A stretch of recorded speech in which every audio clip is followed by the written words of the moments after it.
Mas vamos, antes mesmo até de fazer a leitura e de seguir à exposição da palavra do Senhor, vamos mais uma vez a Ele em oração, pedindo a sua bênção, a sua graça, a sua iluminação neste momento. Convidava então todos aqueles que puderem se colocar de pé e de seguir a também permanência de pé enquanto fazemos a leitura da palavra do Senhor. Vamos então ao Senhor em oração neste momento.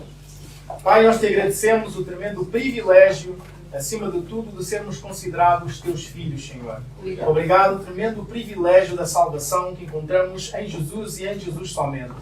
Agradecemos o tremendo privilégio, ó Pai, pois somos contados no número daqueles que tu hoje que trouxeste um encontro, Senhor, para que pudéssemos estar na tua presença, para te louvar, render graças, exaltar o teu santo nome e mais uma vez também exultar na fidelidade que tu tens derramado sobre esta comunidade, Senhor Deus, sobre esta igreja. E por isso hoje se celebra mais um aniversário, já 21 anos envolvidos, Senhor Deus, desde que tu a plantaste aqui. Ó Deus, isso é motivo de agradecimento, motivo de alegria para todos nós, Senhor, vendo a tua fidelidade, como acabamos de cantar, a tua bondade, a tua fidelidade que nos chega até ao fim, e como também o teu servo já pôde dizer esta manhã, sabendo que as portas do inferno não prevalecerão contra a tua amada igreja, Senhor. Obrigado, ó Deus, pela vida de cada um que aqui está presente, pela forma como tens conduzido a história das suas vidas e como tu os tens atraído até ti, Senhor, e tens resgatado a cada um de nós, para que hoje, Senhor, neste dia que se chama hoje, até prouvesse que cada um de nós aqui estivesse privilegiadamente de estar na tua presença e diante da tua palavra, que sabemos e queremos que é viva e eficaz, mais afiada do que tal espada de dois gumes, que penetra no bem íntimo do nosso ser. Ó Senhor, capacita-nos e dá-nos a graça de que não somente sejamos fiéis ouvintes à tua palavra, mas também, acima de tudo, praticantes, ó Deus bendito. Ó Deus, continua então com a tua graça, perseguindo-nos até ao fim, não só deste culto, mas também, não só ao fim do dia, mas até ao fim das nossas vidas, e que, ó Deus, possas continuar a fazer esta igreja prosperar, sempre e sempre. Oramos no nome que é sobre todo o nome, o santo nome de Jesus, dizendo Amém. Amém. Amados irmãos, então, como dizia, vamos fazer a leitura da segunda carta de Paulo aos Coríntios, capítulo número 2, a começar no versículo número 1 até ao versículo número 10. No caso, eu farei a leitura na versão Almeida século XXI. Espero que não seja de incómodo para nenhum dos irmãos, mas é a versão que habitualmente utilizamos lá na igreja, então é a versão que eu hoje irei ler também, irmãos. Então, começa assim o versículo número 1, dizendo a palavra do Senhor. Portanto, tendo este ministério, pela misericórdia que nos foi concedida, não nos desanimamos. Pelo contrário, rejeitamos as coisas ocultas, que são vergonhosas, não procedendo com astúcia, nem distorcendo a palavra de Deus. Mas, pela proclamação pública da verdade, recomendamo-nos à consciência de todos os homens diante de Deus. Se o nosso Evangelho está encoberto, é para os que estão perecendo que está encoberto, entre os quais o Deus deste século cegou a mente dos incrédulos, para que não vejam a luz do Evangelho da glória de Cristo, o qual é a imagem de Deus. Pois não pregamos a nós mesmos, mas a Jesus Cristo, o Senhor, e a nós mesmos como vossos servos por causa de Jesus. Porque Deus, que disse, das trevas brilhará a luz, foi Ele mesmo quem brilhou em nosso coração pela iluminação do conhecimento da glória de Deus na face de Cristo. Temos, porém, esse tesouro em vasos de barro, para que o poder extraordinário seja de Deus e não nosso. Sofremos pressões de todos os lados, mas não estamos arrasados. Ficamos perplexos, mas não desesperados. Somos perseguidos, mas não desamparados. Abatidos, mas não destruídos. Trazendo sempre no corpo o morrer de Jesus, para que também a sua vida se manifeste em nosso corpo. Até aqui a palavra do Senhor. Podem se sentar, amados irmãos.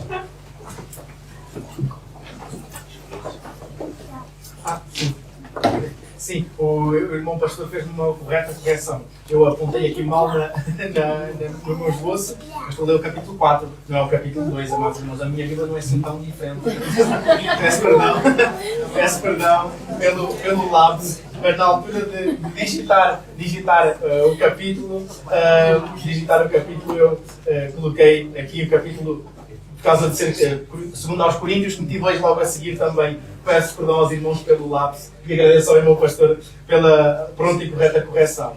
Mas, amados irmãos, então vamos, neste caso, ao momento em que vamos nos debruçar pela exposição, neste caso, da palavra do Senhor. Nós estamos, então, no versículo logo número 1 do capítulo 4, agora corrigindo, e que nos começa por dizer que, portanto, temos este ministério pela misericórdia que nos foi concedida, não nos desanimamos. Então, logo aqui nos reflete, nos relembra desta grande dádiva que nós tivemos da parte do Senhor Deus, que é a sua misericórdia. A sua misericórdia. E eu gosto sempre de enfatizar lá na nossa igreja de que misericórdia é literalmente Deus não nos dar aquilo que nós merecemos. Misericórdia é Deus não nos dar o que nós merecemos. Pode parecer um bocado estranho, mas não é, porque contrasta com graça. E graça é nós recebermos da parte de Deus aquilo que nós não merecemos. Porque todos nós temos essa consciência, por meio das Sagradas Escrituras, que aquilo que realmente cada um de nós, sem exceção, a começar do irmão com mais idade, desde a criança de colo, mais terra, sabemos, segundo a palavra de Deus, que já nascemos pecadores. E o que todos nós, como pecadores, a única coisa que nós poderíamos merecer diante de Deus era a condenação eterna. Mas Ele, segundo a sua misericórdia, Ele não nos deu aquilo que nós merecemos. Ele não nos deu aquilo que nós merecemos. Ele exerceu misericórdia sobre nós. E por isso Ele nos chama a executar um ministério da misericórdia. Para que nós também sejamos misericordiosos para com os outros, que também não merecem. Nós não perdoamos alguém porque ela merece.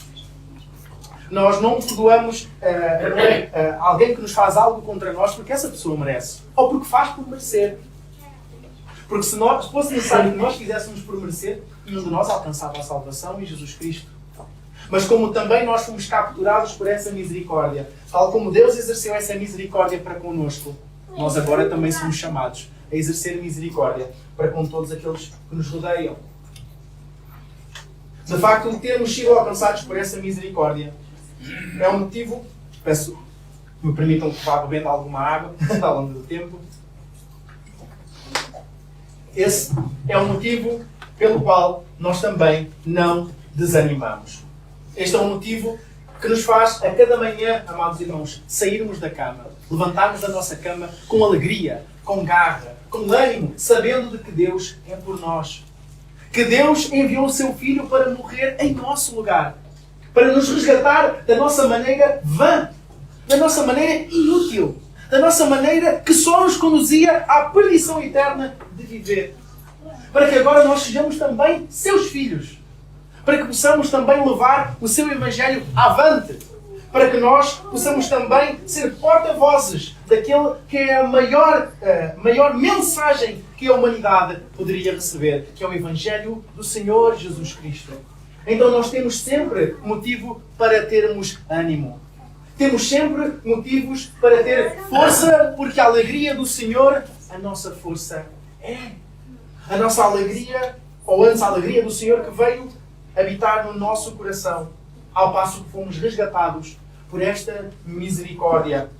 Continua assim do versículo 2 ao versículo 4, dizendo pelo contrário, rejeitamos as coisas ocultas, que são vergonhosas, não procedendo com astúcia, nem distorcendo a palavra de Deus, mas pela proclamação pública da verdade. Recomendamo-nos à consciência de todos os homens diante de Deus. Se o nosso Evangelho está encoberto, é para os que estão perecendo que está encoberto, entre os quais o Deus deste século cegou a mente dos incrédulos, para que não vejam a luz do Evangelho da glória de Cristo, o qual é a imagem de Deus. Amados irmãos, de facto, nós precisamos de investir. Precisamos de investir tempo.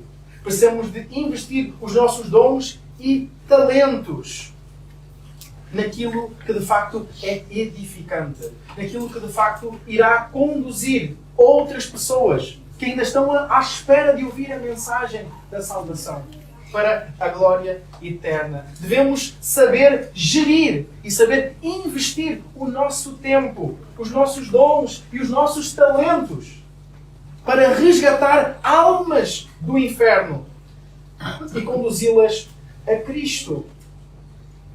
De facto, aqui Paulo dizia que ele rejeitava as coisas ocultas, as que são vergonhosas, e não percebiam com astúcia nem distorciam a palavra de Deus. E o que mais, infelizmente, muitas vezes temos visto aí fora, em muitas igrejas também com rótulo evangélico, é a distorção da palavra de Deus.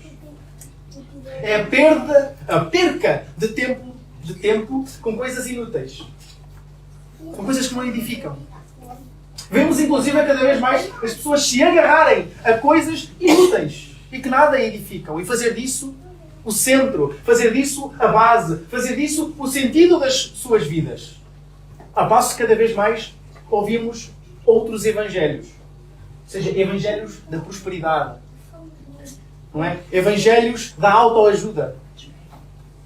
Evangelhos de vem como estás e podes manter-te como estás. Não precisas ter mudança nenhuma, porque vá. Deus é amor, Deus ama toda a gente. Distorcendo a palavra de Deus. Distorcendo a palavra de Deus. E por isso nós precisamos de saber. Uma das minhas favoritas passagens foi exatamente a passagem que a nossa amada irmã dirigente pôde citar e depois pôde ler. 1 Coríntios, capítulo 10, versículo 31. Portanto, amados irmãos, quer vocês comam, quer vocês bebam, ou quer vocês façam qualquer outra coisa, façam tudo para a glória de Deus. E por isso é que nós temos a noção que todos os aspectos da nossa vida estão submissos àquele que é o nosso maior, primaz desejo, que é a glória de Deus. Não são as nossas agendas que estão em primeiro lugar, os nossos planos, os nossos sonhos. Tudo isso tem que ser colocado no altar do Senhor Deus e submisso sempre à sua vontade. Sempre. Não há nenhum milímetro deste universo no qual Cristo não coloque o seu pé e diga, é meu. Então como é que cada um de nós pode dizer, não, eu vou no domingo à igreja, em separado aquelas horinhas, depois na quarta-feira no estudo bíblico eu tenho mais aquelas horinhas, e o resto do tempo eu cuido da minha vida. Como é que qualquer um de nós pode pensar de uma forma assim? Ou pode agir, mesmo que não pense, mas depois na prática poderia agir de uma forma dessas. Se todos os nossos dons, todos os nossos talentos, o fôlego que nós temos, o ar que respiramos, Deus nos dá para o avanço do seu reino.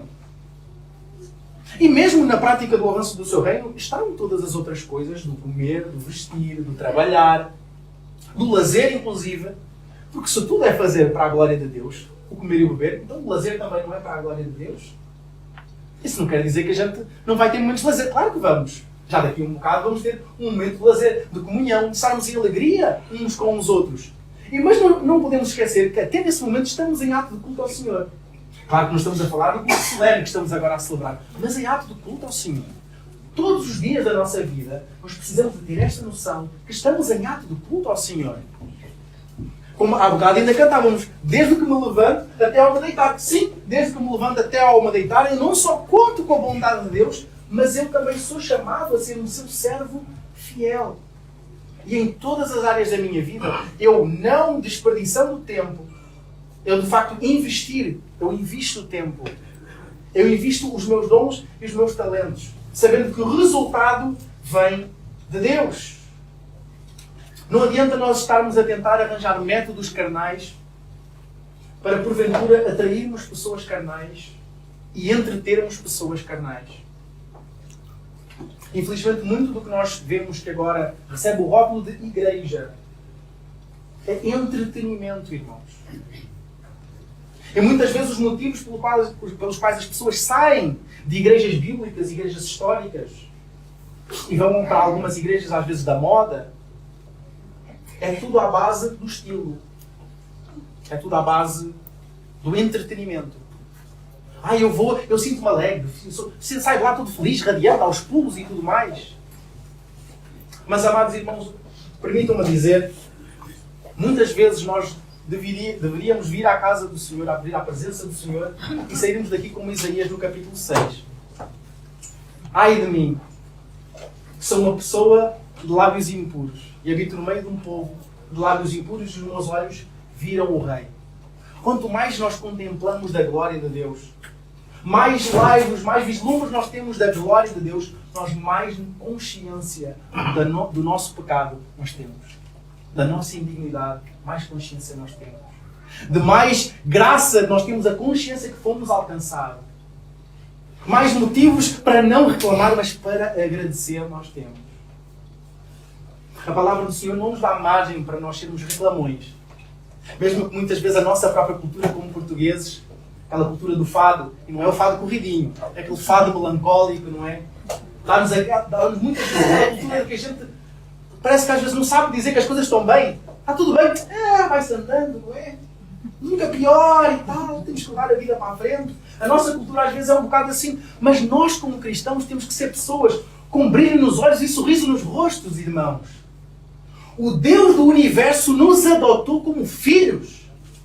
Ele enviou o seu próprio Filho para morrer em nosso lugar. Paulo, no capítulo 8 de Romanos, começa a dizer, não é que foi o próprio Cristo que morreu por nós, como é que Ele não nos dará, juntamente com Cristo, que não só morreu, mas ressuscitou, todas as coisas? E por isso é que ele começa a dizer o que é que nos pode separar do amor de Deus. E é de facto para nós olharmos no espelho e dizer, o que é que te falta agora? O que é que te falta agora? Se o próprio Deus enviou o seu Filho para morrer em teu lugar, em meu lugar, o que é que me falta agora para eu ser feliz? O que é que me falta agora para eu ter garra e ímpeto no serviço do Senhor Deus?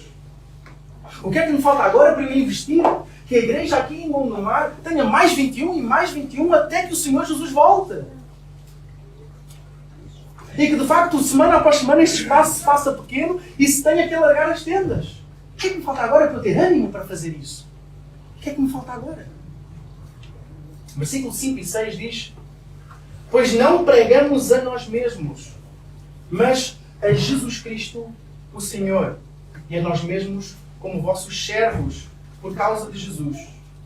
Porque Deus, que disse, das trevas brilhará a luz, foi Ele mesmo quem brilhou em nosso coração, para a iluminação do conhecimento da glória de Deus na face de Cristo. Não adianta, amados irmãos, nós virmos, eventualmente subirmos aqui ao púlpito e fazermos palestras motivacionais. Não adianta, de facto, nós tentarmos persuadir as outras pessoas a crerem no Evangelho, usando às vezes aquelas expressões que Deus vai ter um plano maravilhoso para mudar a nossa vida. O plano maravilhoso é a salvação. Esse é o centro da nossa mensagem.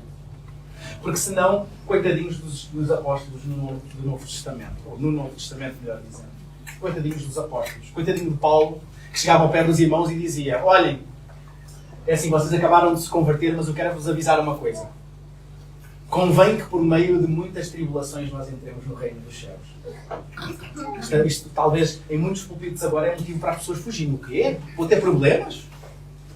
Eu agora tornei-me cristão para ter problemas? Mas era o que Paulo pregava para ela. Paulo pregava assim. Vocês, ok, converteram-se, ok? Vocês têm a salvação garantida, ok? Preparem-se que agora a coisa é que vai começar a sério. Agora é que o lume vai começar a aquecer. E era assim. Ele tinha acabado de dizer isso quando ele tinha acabado de ser apedrejado e deixado como morto fora da cidade.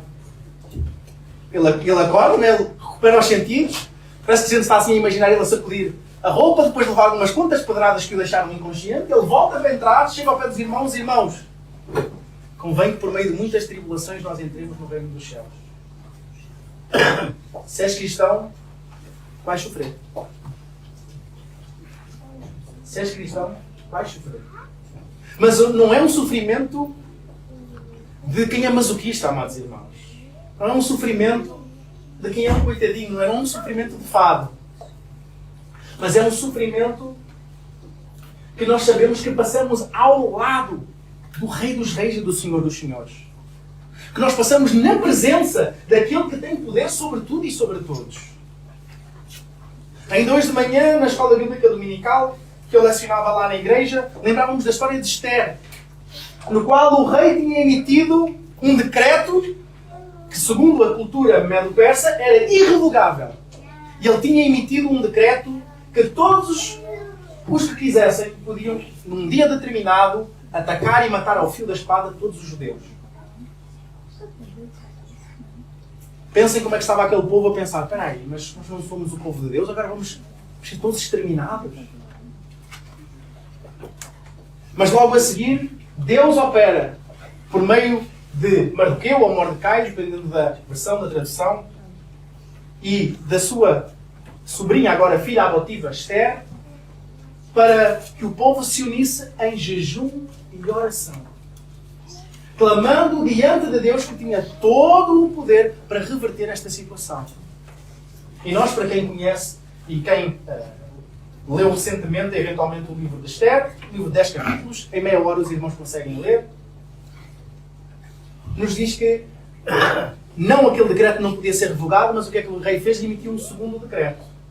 Um segundo decreto que dizia: olhem, este decreto primeiro vale, mas agora o segundo decreto é que os judeus podem se defender à vontade. Então todos os inimigos dos judeus que foram tentar atacar acabaram por ser eles a morrer ao fio da espada. E o Senhor assim livrou o seu povo de uma situação que aparentemente era um extermínio irrevogável. Mas, irmãos, nós ainda não estamos num ambiente de perseguição desse calibre. Não estamos num ambiente de perseguição desse nível. Mas ainda assim temos o mesmo Deus. O mesmo Deus é sobre nós. O Espírito do mesmo Deus habita em cada um de nós e opera em cada um de nós. Então nós, de facto, precisamos de ter garra, precisamos de ter ímpeto, precisamos de ter alegria no serviço do Senhor. Nós estamos aqui não como meros, digamos que, voluntários. Ou não estamos aqui para cumprir uma coisinha, para meter assim um visto na nossa lista dos afazeres do domingo. Nós estamos aqui com um privilégio, é um privilégio, amados irmãos. Conhecer o Rei dos Reis e o Senhor dos Senhores. Conhecer o Criador de todo o universo. Não só conhecer, mas ser salvo por Ele. Não só ser salvo por Ele, mas ser adotado como seu filho. Ser contado no seio da sua família. Foi Deus quem veio brilhar a sua luz em nós, por meio do Evangelho. Foi Ele que um dia, parecido como Jesus fez com a mulher samaritana, ela não sabia, mas Jesus tinha um encontro marcado com ela. Porventura nós também não sabíamos, no dia da nossa conversão, mas Jesus tinha um encontro marcado com cada um de nós. E Ele veio brilhar a sua luz nos nossos corações. Ele veio tirar as escamas dos nossos olhos. Veio como que tirar os tampões dos nossos ouvidos. E nós podemos como que pela primeira vez ouvir o Evangelho da salvação que existe no nome e somente no nome do Senhor Jesus Cristo. E é assim que Ele fará com todos aqueles que ainda se salvarão, amados irmãos. E por isso nós somos úteis e necessários na obra do Senhor. É incrível pensarmos que Deus não precisa de nós. E nenhum de nós é indispensável. Mas Deus quer usar cada um de nós. Ou antes, nenhum de nós é, corrigindo, nenhum de nós é insubstituível. Mas todos nós somos indispensáveis. É o que eu queria dizer na realidade. Então Deus não precisava de nós. Mas Ele quis utilizar e quer utilizar cada um de nós. Por isso é que Ele nos dá dons e talentos para o exercício da edificação do seu povo e do avanço do seu reino. Versículos 7 ao versículo do número 10. Temos, porém, esse tesouro em vasos de barro, para que o poder extraordinário seja de Deus e não nosso. Sofremos pressões de todos os lados, mas não estamos arrasados. Ficamos perplexos, mas não desesperados. Somos perseguidos, mas não desamparados. Abatidos, mas não destruídos. Trazendo sempre no corpo o morrer de Jesus, para que também a sua vida se manifeste no nosso corpo. Irmãos, não há nada de bom em nós mesmos. a não ser a graça de Deus e o seu Espírito que em nós habita e que por nós opera. Amados irmãos, nós não devemos ser como que cataventos ou girassóis de grandes homens de Deus. Infelizmente vemos que muitas vezes existe muito culto da personalidade, não é? Vemos que as pessoas vão daqui para lá e para ali, porque vem aí o grande profeta, não é? Vem aí o grande apóstolo, o grande semideus daqui a bocado. Que ele sim é que vai fazer as coisas funcionarem. Ele sim é que tem as respostas para os nossos problemas. E ele sim é que tem poder. Amados irmãos, aqui a própria palavra começa a dizer: temos, porém, esse tesouro em vasos de barro. Aprova o Supremo Deus do Universo colocar o tesouro da pregação do Evangelho em vasos de barro. Nós somos meros vasos de barro. Nós não somos vasos de ouro. Somos vasos de barro. Mas porquê que aqui a Bíblia diz que nós somos vasos de barro? Para que o poder extraordinário seja de Deus e não nosso. A honra e a glória têm que ser de Deus e Deus somente. A Bíblia nos ensina que Deus não divide a sua glória com ninguém. Então como é que podem haver homens e mulheres que se dizem falar em nome de Deus e querem atrair a glória para si? Querem atrair a honra para si. Querem que as pessoas dependam deles e não de Deus.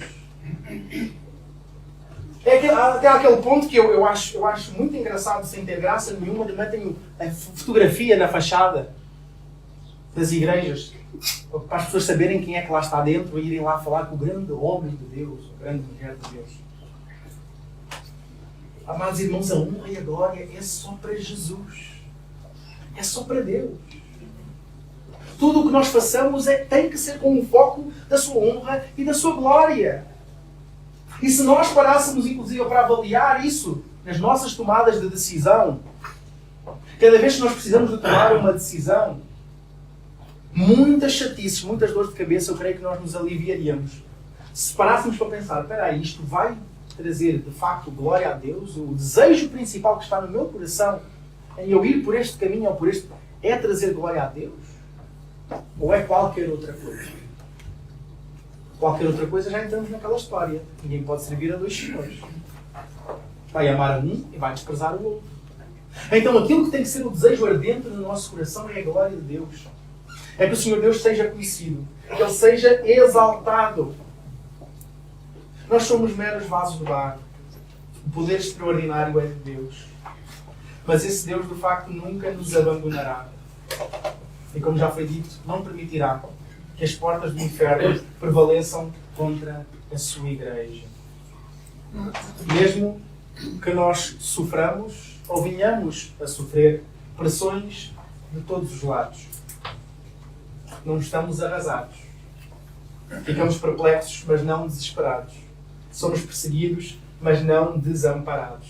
Abatidos, mas não destruídos. E assim será o Senhor com a sua igreja até Ele a vir buscar. Que o Senhor Deus abençoe a sua palavra. Que toda a honra, toda a glória sejam dadas unicamente a Ele e a Ele somente. Que venham mais 21, vezes 21, vezes 7. Que o Senhor muito abençoe esta amada igreja e todas as outras igrejas que estão nesta família em comum. Deus abençoe. Amém.